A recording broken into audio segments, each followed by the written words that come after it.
Hi! இன்னைக்கு எங்க வீட்டோட மாலை நேரம் பார்க்கலாமா?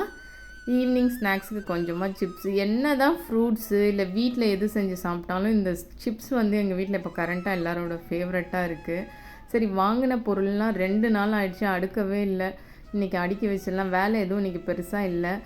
வேலை ஏதாவது ஒன்று பண்ணிக்கிட்டே தான் இருக்க வேண்டியதாக இருக்குது. இதை அடுக்காமே இருந்த 2 நாள். அதனால சரி இன்றைக்கி ஃபஸ்ட்டு இதை அடுக்கிட்டு அதுக்கப்புறம் எதுவாக இருந்தாலும் பண்ணலான்னு இந்த வாங்கின பொருள் எல்லாம் அந்த டப்பாவில் வச்சுட்டு இந்த பொருள் எல்லாம் ஏன்னா காலையில் அவசரத்தில் எங்கேயாவது தள்ளி விட வேண்டியதாக இருக்குது. அப்புறமா எங்கே வச்சேன்னு தேடிக்கிட்டு இருப்பேன். அதனால சரி இன்றைக்கி எல்லாத்தையும் பண்ணிடலான்னு இந்த தயிருக்கெல்லாம் பாலெல்லாம் எடுத்து காய்ச்சி சாயங்காலத்தில் பண்ணால் தான் கரெக்டாக இருக்குது. இல்லைன்னா காலையில் கீழேயும் மேலேயும் ஊற்றிக்கிட்டு அமைதியாக பண்ணணும் சாயங்காலம். அப்போ தான் எல்லாமே கரெக்டாக இருக்கும். சரி கொழுக்கட்டை செஞ்சு சாப்பிட்லாம். ஏன்னா இந்த டியூஸ்டேனா சாம்பார்லாம் வச்சோம்னா நைட்டும் வந்துடும்.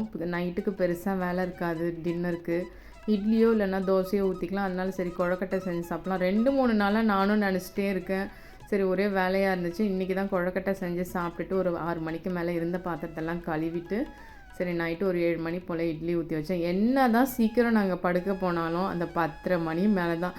ஏன்னா உள்ளே போயும் நாங்கள் பேசிக்கிட்டே இருப்போம், டைம் ஆகிடும். அப்புறம் ஒரு 10:30 மணிக்கு மேலே தான் தூக்கமே வரும். அதுவாகவே பழகிடுச்சு வேறு. டாட்டா, இன்னொரு வீடியோவில் பார்க்கலாம்.